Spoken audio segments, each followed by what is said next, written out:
कान्हा,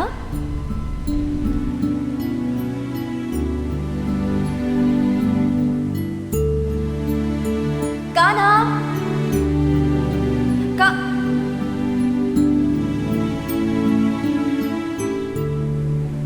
कान्हा, मैं तुम्हें कब से ढूंढ रही हूँ।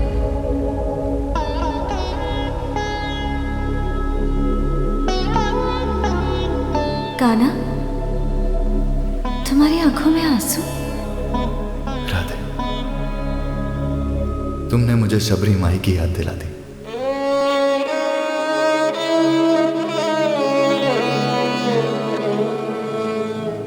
भक्ति के जिस शिखर पर वो केवल भाव के सहारे पहुंच गई थी, वहां तक हमारा पहुंचना भी असंभव है। तो कान्हा, मुझे भक्तिमती सबरी की कथा सुनाओ ना।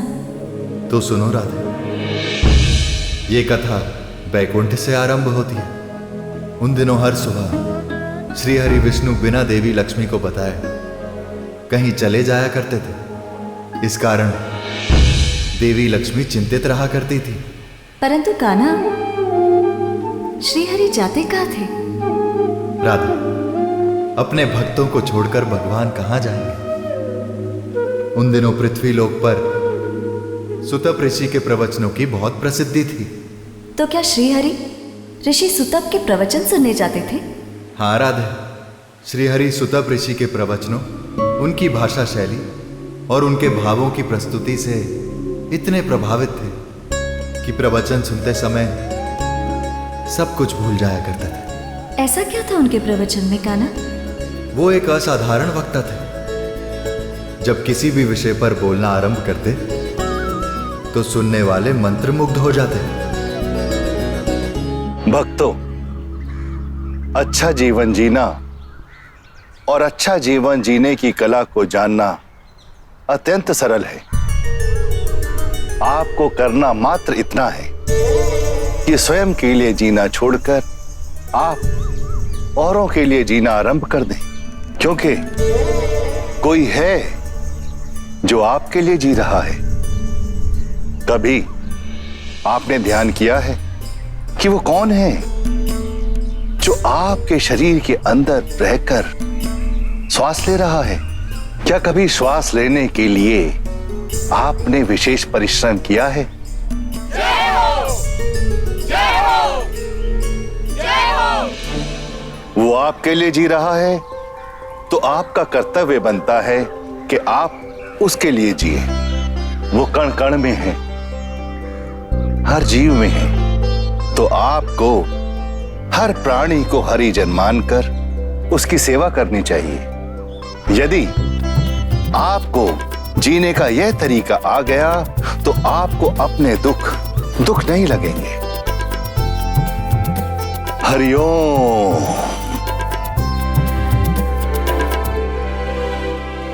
राधे, श्री हरि के हर दिन कहीं चले जाने से चिंतित देवी लक्ष्मी ने एक दिन उनका पीछा किया।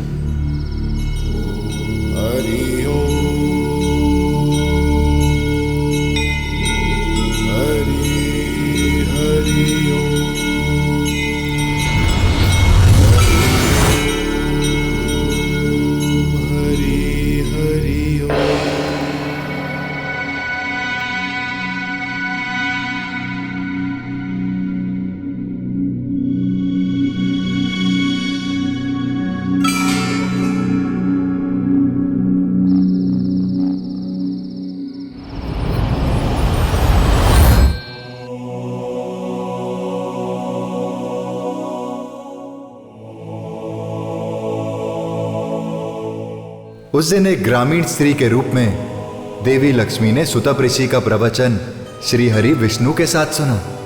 श्री हरि विष्णु ने उन्हें देखकर भी अनदेखा कर दिया। इस कारण देवी लक्ष्मी रोष में आ गईं।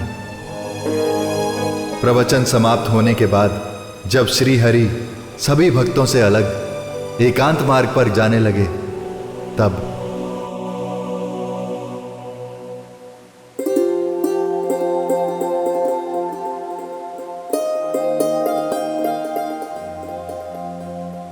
श्रीहरि, श्रीहरि, श्रीहरि। महादेवी, आपको देखकर मन प्रफुल्लित हो गया। तभी आप देखकर भी नहीं पहचान रहे थे। महादेवी, आप क्रोधित थी ना, और क्रोध से भ्रम उत्पन्न होता है, और भ्रम बुद्धि व्यग्र कर देता है। हाँ, तो हम थे क्रोधित, परंतु ऋषिवर के उपदेश के बाद हमने अपना क्रोध त्याग दिया। परंतु आप जानना नहीं चाहेंगे कि हम क्रोधित क्यों थे? हमें पता है महादेवी, आप क्रोध में क्यों थी, क्योंकि हम बिना बताए यहाँ पे आ गए ना ऋषि सुतप के पास। किंतु हम क्या करें ऋषि सुतप, इनके प्रवचन हमें अति प्रिय हैं, इसीलिए प्रतिदिन हम इनके समक्ष प्रस्तुत हो जाते हैं। परंतु जिनका ज्ञान पाने आप प्रतिदिन यहाँ वेश बदल कर आते हैं, उन्हें किसी दिन अपने घर भोज पर आमंत्रित भी तो कर सकते हैं। ये विचार तो हमारे मस्तिष्क में आया ही नहीं। महादेवी, हम अभी ऋषि सुतप को आमंत्रित करके आते हैं। हम भी साथ चलते हैं। आइए।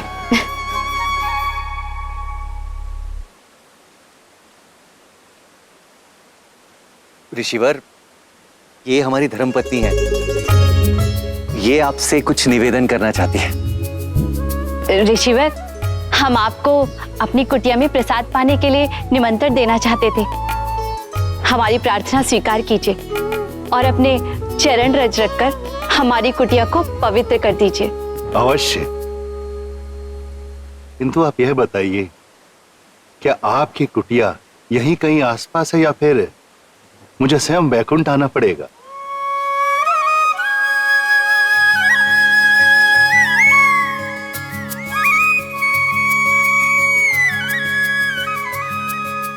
ऋषिवर, आप पहले से ही जानते थे। आपको जानने के लिए ही तो मैं सदैव हरिजन सेवा में लीन रहता हूं प्रभु। ऋषिवर, आप कृपया हमारे बैकुंठ पधारें। अवश्य पधारूंगा प्रभु। और देवी, आपके दर्शन पाकर भी मैं धन्य हो गया। मैं अपने शिष्यों के साथ अवश्य पधारूंगा। श्री हरि।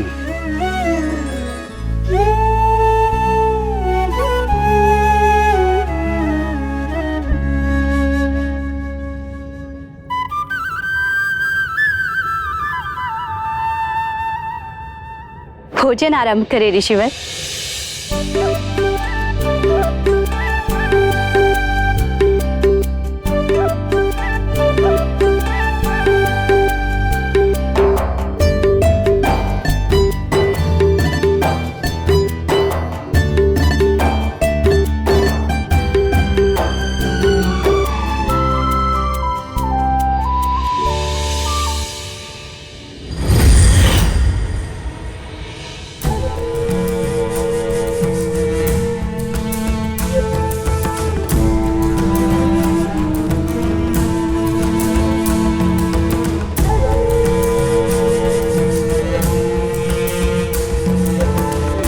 भोजन ग्रहण करें ऋषिवर।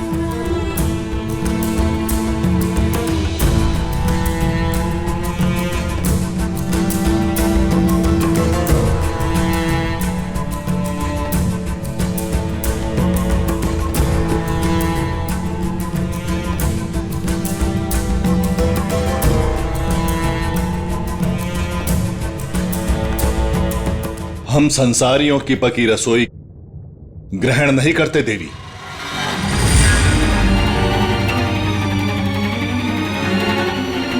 चलो।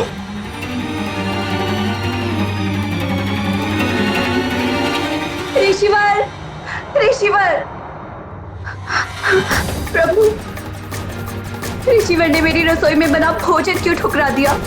और उन्होंने ऐसा क्यों कहा कि हम संसारियों के हाथ का पका भोजन ग्रहण नहीं करते? देवी लक्ष्मी, ये ऋषि मुनि हमें गृहस्थ मानते हैं और इनके नियमों के अनुसार गृहस्थों की रसोई में पका हुआ भोजन ये नहीं खा सकते। परंतु हमसे अनाज फल आदि दान में ले सकते हैं। ऋषिवर ने हमारी रसोई में पके भोजन को ठुकराकर हमारा अपमान किया है। हमारी तपस्या करके ही वो महात्मा बने हैं और हमारा ही निरादर, ये मुझे कतई स्वीकार नहीं। ऋषिवर, रुक जाइए ऋषिवर। ऋषिवर, आपने मेरी रसोई का भोजन ठुकराकर मेरा अपमान किया है। इस कारण मैं आपको शाप देती हूं।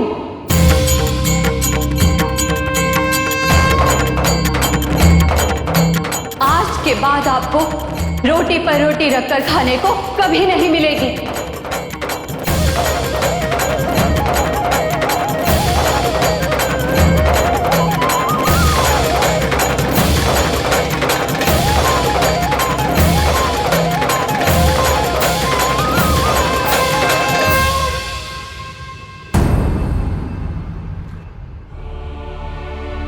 महादेवी, मुझे आपका श्राप स्वीकार है।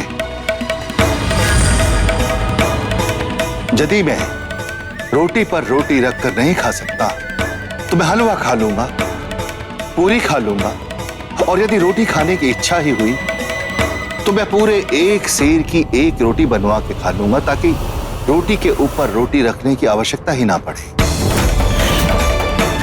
हर सन्यासी अपनी दीक्षा लेते समय यह शपथ ग्रहण करता है कि वह संसारियों के हाथ का कच्चा भोजन कभी ग्रहण नहीं करेगा। देवी, हमने जो किया वह नियम अनुसार किया, किंतु आपने बिना किसी कारण हमें श्राप दे दिया, जो सर्वथा अनुचित था। देवी लक्ष्मी, मैं ऋषि सुतप आपको यह श्राप देता हूं कि आप सदैव अशिक्षित, असभ्य और निर्धन परिवार में ही जन्म लेंगी, और अपने जीवन का उद्धार करने के लिए आपको ऋषियों की शरण में आना ही होगा।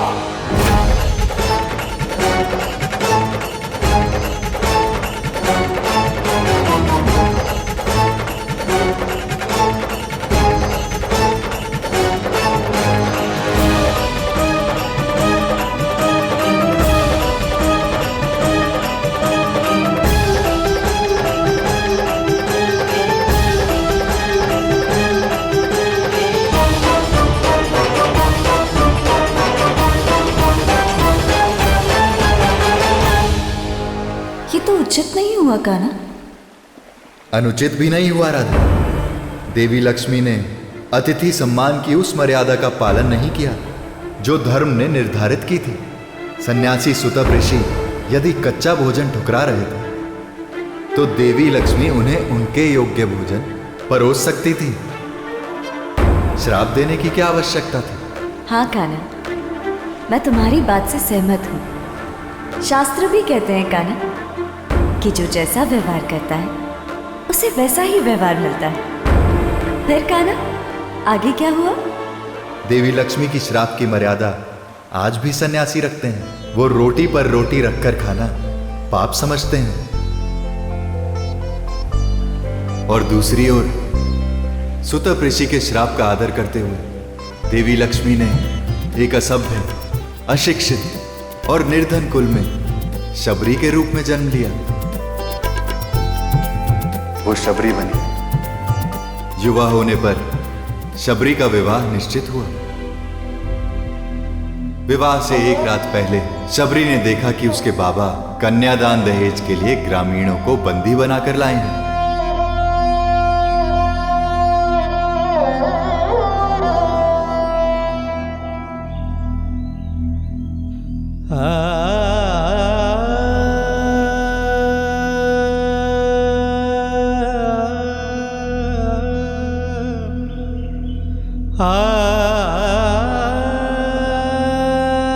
देखना शबरी, तेरे विवाह के कन्यादान दहेज के लिए तेरे बाबा ग्रामीण स्त्री पुरुषों को बंदी बनाकर लाए। ससुराल में यह सब बंदी तेरी सेवा कर तुझे प्रसन्न रखेंगे। क्या हुआ शबरी, तू रो क्यों रही है? तू मेरी सबसे प्रिय सखी है, मेरे एक प्रश्न का उत्तर दे। बोलना, यदि जानती होगी तो अवश्य दूँ। यदि मेरा विवाह न होता तो ये सब भोले भाले ग्रामीणों को बंदी नहीं बनाया जाता। हाँ तो कह तो सही रही, परंतु तू तो जानती है ना, कन्या को दान दहेज में ग्रामीण बंदी देना हमारी आदिवासी परंपरा है। कैसी परंपरा है ये? अपनी प्रसन्नता के लिए दूसरों को सेवक और बंदी बना देती है। तू खुद सोच सखी, इनका भी तो घर परिवार होगा, इनके भी बाल बच्चे होंगे, माता पिता होंगे, इनके बिना वो कितने दुखी होंगे। यह तो मैंने सोचा ही नहीं। अपनी प्रसन्नता के लिए दूसरों की स्वतंत्रता छीनना पाप है, और मैं ये पाप नहीं होने दूंगी। इन्हें इनकी स्वतंत्रता दिलाने के लिए मैं विवाह ही नहीं करूंगी। परंतु तू अपने बाबा का क्रोध तो जानती है ना, तो इन ग्रामीणों को बचाएगी तो वो तेरे प्राण ले लेंगे। प्राण देने के लिए तो मैं भी यहाँ नहीं बैठी रहूंगी, भाग जाऊंगी मैं। बावली होगी है शबरी, तो इन ग्रामीणों की रक्षा के लिए स्वयं के प्राण संकट में ला रही है। अपने प्राणों को संकट में डालकर यदि मैं इन भोले भाले ग्रामीणों को स्वतंत्रता दिला पाऊं तो मैं स्वयं को सौभाग्यशाली मानूंगी।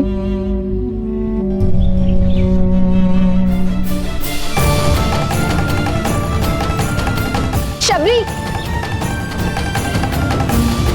एक बार और सोच लो शबरी। दुख तो इस बात का है कि ये बात पहले क्यों नहीं सोची।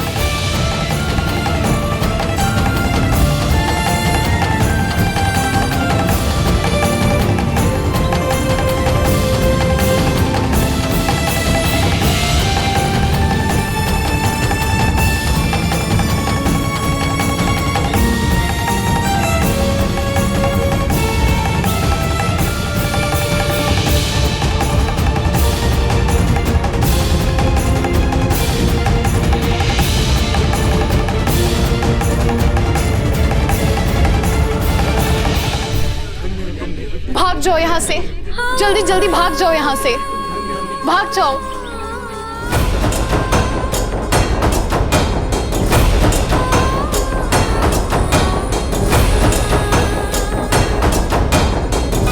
चलो सखी, अब मैं भी चलती हूँ।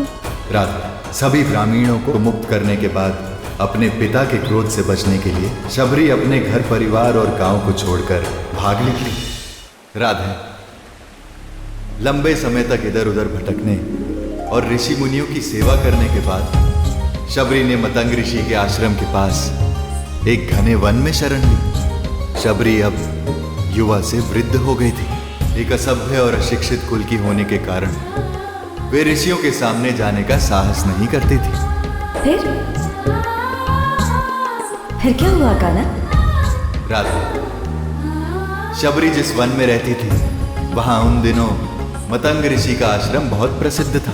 कान्हा, ये नाम कुछ सुना सुना लग रहा है। राधा मतंग ऋषि एक सिद्ध ऋषि थे। जीव मात्र के प्रति उनके मन में करुणा का भाव था। वो सभी को एक समान दृष्टि से देखते थे। मतंग ऋषि ब्राह्मण कुल में नहीं जन्मे थे, परंतु अपनी कठोर तपस्या से उन्होंने ब्राह्मणत्व को प्राप्त किया था। बड़े बड़े ऋषि मुनि उनकी सिद्ध शक्तियों और ज्ञान का आदर किया करते थे। धन्य है ऋषि मतंग, जिन्होंने समाज में आदर्श स्थापित किया। फिर कान्हा? उन दिनों मतंग ऋषि के आश्रम में कुछ चकित कर देने वाली घटनाएं घट रही थी।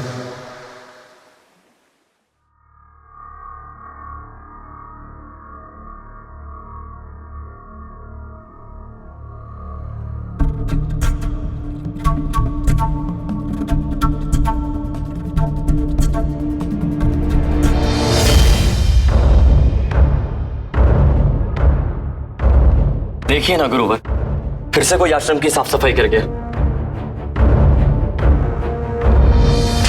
राधा तपोवन में रहने वाले मतंग ऋषि के आश्रम के अतिरिक्त वहां अन्य कई और आश्रम थे। पड़ोसी आश्रमों में रहने वाले ऋषि निरंजन और ऋषि ओमकार आनंद प्रायः मतंग ऋषि से मिलने आया करते थे। परंतु उन दिनों मतंग आश्रम में होने वाली विचित्र घटनाओं के कारण उनका आना जाना बढ़ गया। ऋषिवर मतंग, नमो नारायण। हरिओम। हमारे आश्रम में आपका स्वागत है ऋषि निरंजन, ऋषि ओंकारानंद। पधारिए। नमो नारायण। ऋषिवर, क्या आज भी आपके आश्रम में वही विचित्र घटना घटी जो पिछले कई दिनों से घट रही है? इसे विचित्र घटना ना कहकर चमत्कार कहिए ऋषि निरंजन। ये सब तो ऋषि मतंग की सिद्ध शक्तियों का प्रभाव है। क्यों ऋषिवर? नहीं ऋषिवर, इसमें मेरी और मेरी साधना का कोई योगदान नहीं। ऋषिवर मतंग, आप माने या ना माने, मुझे तो लगता है ये काम भूत अथवा आत्माओं का है जो मुक्ति पाने के लिए आपके आश्रम की सेवा कर रहे हैं। नहीं ऋषिवर, ये आत्मा अथवा भूत का काम नहीं है। मुझे लगता है हमारे तपोवन में कोई चोर आ गया है। क्या? ऋषिवर, चोर सेवा नहीं करते, आश्रम की साफ सफाई और पादुकाओं पर पुष्प नहीं रखते। मेरी बात पूरी नहीं हुई और आपने अपनी बात आरंभ कर दी ऋषिवर। हमारे आश्रम में रात में जो आता है वो अपनी सेवा के बदले हमारे पुण्यों की चोरी कर लेता है। पुण्य की चोरी? ये आप क्या कह रहे हैं ऋषिवर? हम ऋषि मुनियों के पास पुण्यों के अतिरिक्त और कोई संपत्ति नहीं होती, और ये संपत्ति हम लोगों की सेवा से संग्रह करते हैं, और वो चोर हमारी सेवा करके हमसे हमारे पुण्य चुरा लेता है। धन्य है आप, धन्य है आपकी बात। पुण्यों की चोरी, मैं आपकी बात से सहमत हूं ऋषिवर। वो सिर्फ आश्रम की साफ सफाई नहीं करते, बल्कि यहां से नदी के मार्ग तक झाड़ बुखार के फूलों की पंखुड़ियां भी बिछाते हैं। परंतु ऋषिवर, वो कौन हो सकता है?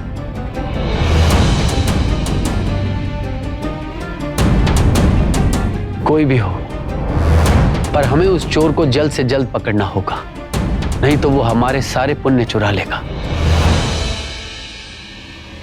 शिष्यों, आप लोग रात भर बारी बारी इस आश्रम का पहरा देंगे। जैसे ही वो चोर पकड़ा जाए, उसे लेकर मेरे समक्ष आना। जो आज्ञा गुरुदेव।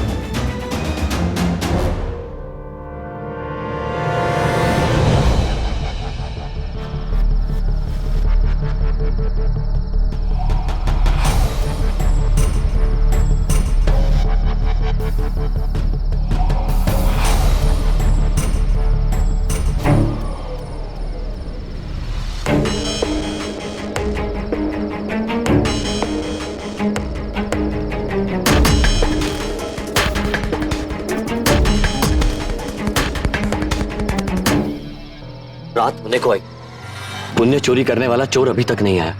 अब तो मुझे ऋषि निरंजन का अनुमान सत्य लग रहा है। यह किसी भूत प्रेत अथवा आत्मा का ही काम लगता है। तुम भूल गए हो, हम मतंग ऋषि के शिष्य हैं और उन्होंने हमें ऐसी बातों पर विश्वास करने की शिक्षा नहीं दी। तो हर रात को आश्रम में चोरी करने वाला पुण्य का चोर अब तक क्यों नहीं आया? हो सकता है हमारे कारण। हमारे कारण? समझा। तो क्यों ना हम अपनी कुटिया में चलकर छिप जाएं? इससे वह पुण्यों का चोर सरलता से हमारी पकड़ में आ जाएगा। अच्छा सुझाव है, इससे हम चोर को आसानी से पकड़ भी सकते हैं।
चोरी करने वाला चोर पकड़ा गया। चोर पकड़ा गया गुरुदेव।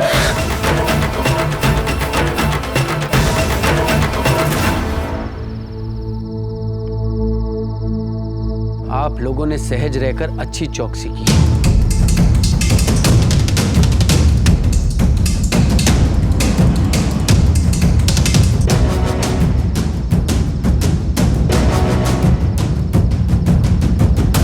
अब इनके मुख से कपड़ा हटाओ।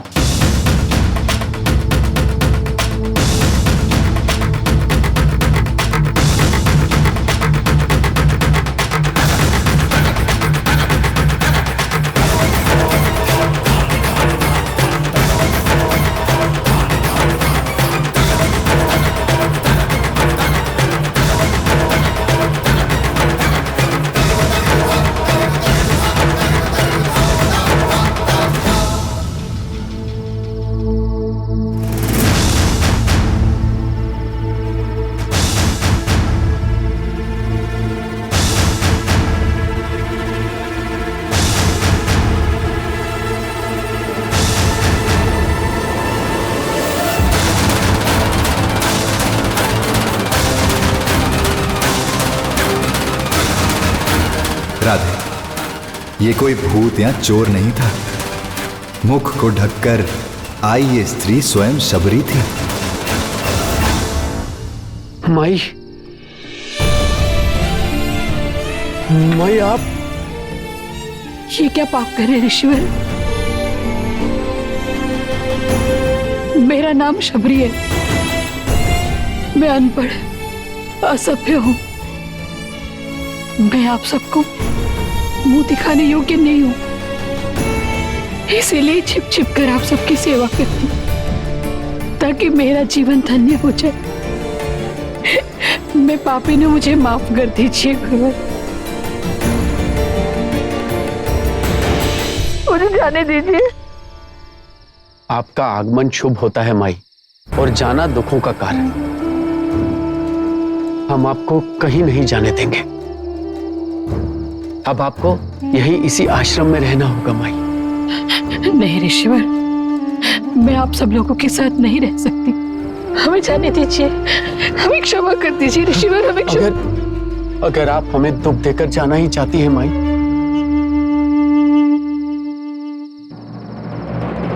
तो आपको मेरे ऊपर पैर रखकर जाना होगा। ऋषिवर मतंग, ये आप कौन सी उल्टी गंगा बहा रहे हैं? एक असभ, और वो भी स्त्री को अपने आश्रम में रहने के लिए निवेदन कर रहे हैं। ऋषि समाज इस पाप को कभी स्वीकार नहीं करेगा ऋषिवर।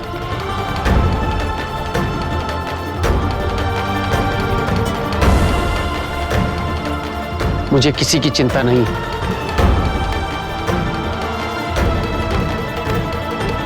मुझे केवल माई की चिंता है। हम आपको ऋषि समाज से बहिष्कृत कर देंगे।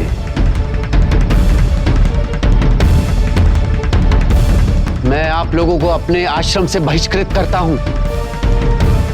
जाइए यहां से और मुझे माई की सेवा करने दीजिए। जाइए। ऋषिवर, मैं ओंकारानंद आपको ऋषि समाज से बहिष्कृत करता हूं मतंग। चलिए ऋषिवर।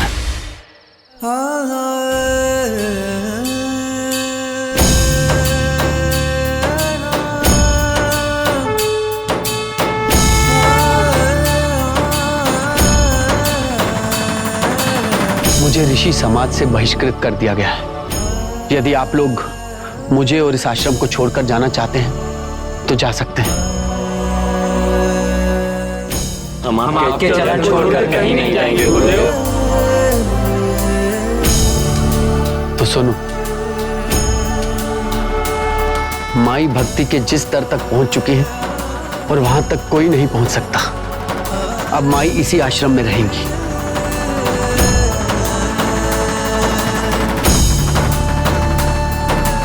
जाओ और जाकर माई के लिए कुटिया का प्रबंध करो।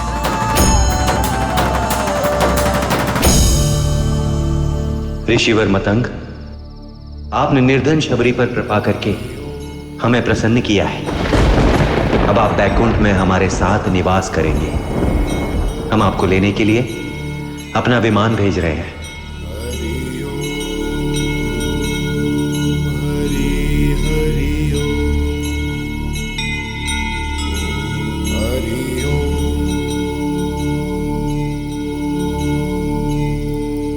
माई,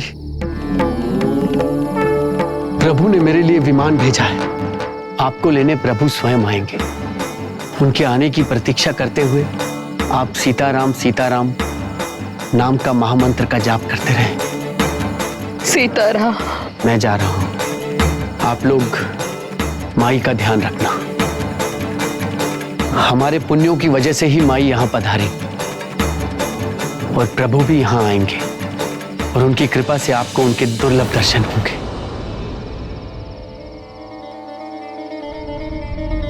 सीताराम सीताराम सीताराम सीताराम सीताराम सीताराम।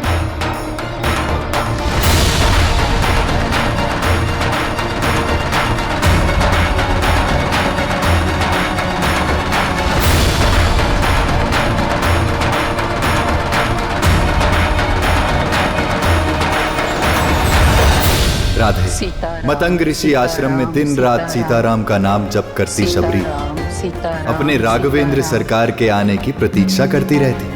परंतु इतना सब कुछ होने पर भी आसपास के आश्रमों के ऋषि मुनि उनसे घृणा करते थे। ऋषिवर, आज का दिन तो बड़ा ही अशुभ हो गया। सुबह सुबह इस पापिन अभागिन का मुंह दिख गया। इस अभागिन के महापातक से बचने के लिए हमें पुनः गंगा स्नान करना चाहिए। अरे गंगा मैया ही इसे देखने का पाप धो सकती है। अरे चलिए चलिए चलिए चलिए चलिए चलिए। सीताराम सीताराम सीताराम सीताराम सीताराम सीताराम सीताराम सीताराम सीताराम। राधे, एक सुबह जहाँ एक और शबरी फूलों की मालाएं बनाते हुए नाम जाप कर रही थी, वहीं दूसरी ओर गंगा तट पर ऋषि निरंजन तथा ऋषि ओमकारानंद स्नान कर रहे थे। तभी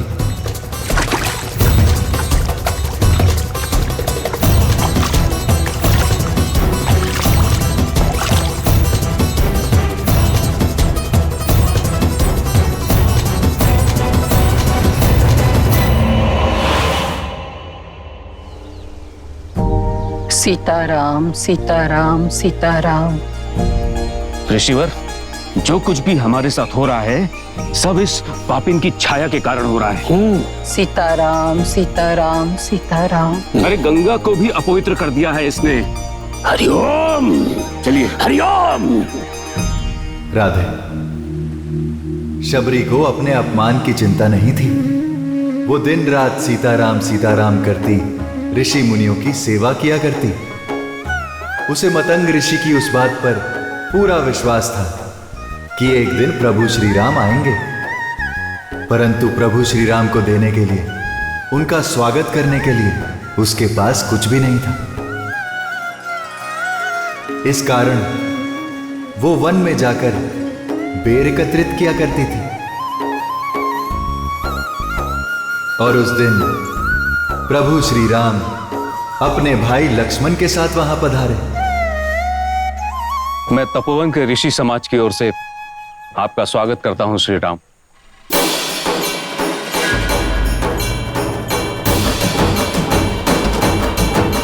क्या आप में से कोई शबरी माई को जानता है? प्रभु श्री राम कई दिनों से शबरी शबरी नाम रट रहे। कहां है शबरी? मुझे शबरी से मिलवा दो ऋषिवर। प्रभु, वो पापिन? पापिन वो नहीं, पापिन तुम दोनों। तुम दोनों के पाप से गंगा मैली हो गई।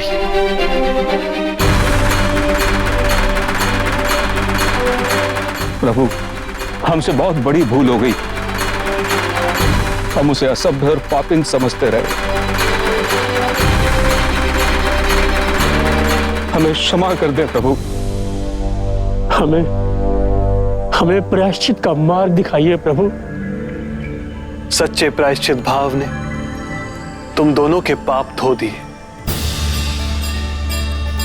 अब तुम सब तपोवन के ऋषि समाज की ओर से शबरी नारायण मंदिर का निर्माण करो और उसकी पूजा आराधना करो। इससे तुम सबके पापों का प्रायश्चित होगा। जो आज्ञा प्रभु। शबरी,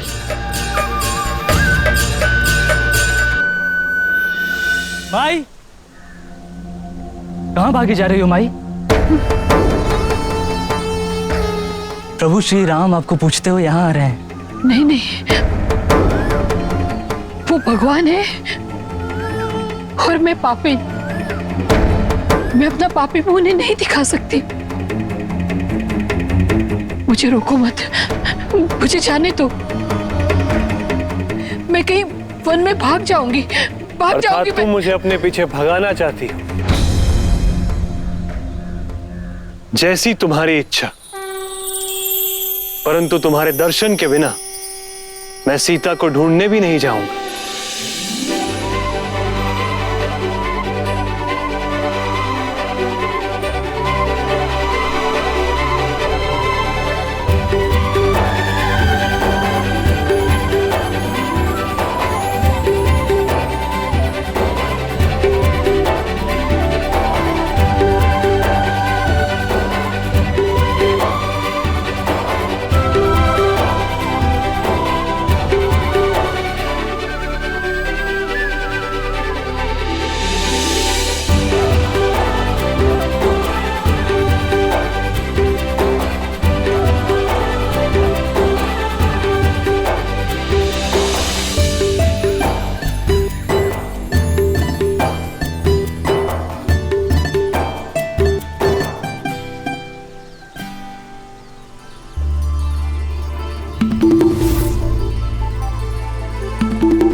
रोष न करो लक्ष्मण, मैं संसार में केवल एक भक्ति के नाते को ही मानता हूँ।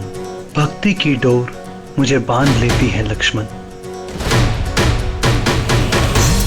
मेरे मुंह में खट्टे बेर न जाएं, इसी कारण शबरी हर बेर चख चख कर हमें खिला रही है। ये भक्ति की जिस शिखर पर पहुंच चुकी है, वहां भक्त और भगवान का भेद समाप्त हो जाता है। मुझ में और शबरी में कोई भेद न समझना भाई। अब मैं समझी कान्हा, श्री राम ने शबरी माई के जूठे बेर क्यों खाए थे। क्योंकि भक्त और भगवान का भेद समाप्त हो चुका था। दोनों दो से एक हो चुके थे। तो फिर क्या झूठा और क्या सच्चा कान्हा? इतना ही नहीं राधे, श्री राम ने शबरी के माध्यम से सारे संसार को नवधा भक्ति का संदेश दिया। नवधा भक्ति अर्थात भक्ति के वो 9 रूप जिन पर चलकर भक्त भगवान को पा सकते हैं। नवदा भक्ति के सूत्र आज भी सारे संसार के भक्तों के लिए अमूल्य वाक्य हैं। तो ये सारी लीला भक्ति का प्रचार और प्रसार के लिए रची गई थी। तुम ऐसा कह सकती हो। कान्हा, कहने को तो बहुत कुछ कहा और सुना जाता है। कहने को तो संसार यह भी कहता है कि श्री राम विजय के लिए रामेश्वर ज्योतिर्लिंग की स्थापना स्वयं लंकेश्वर रावण ने करवाई थी। वो भक्ति की एक अद्भुत कथा है जिसे सुनने के लिए मुझे एक अल्प विराम की प्रतीक्षा करनी होगी, है ना कान्हा? हाँ राधा। जैसी तुम्हारी आज्ञा कान्हा। जय श्री कृष्ण। जय श्री कृष्ण राधा।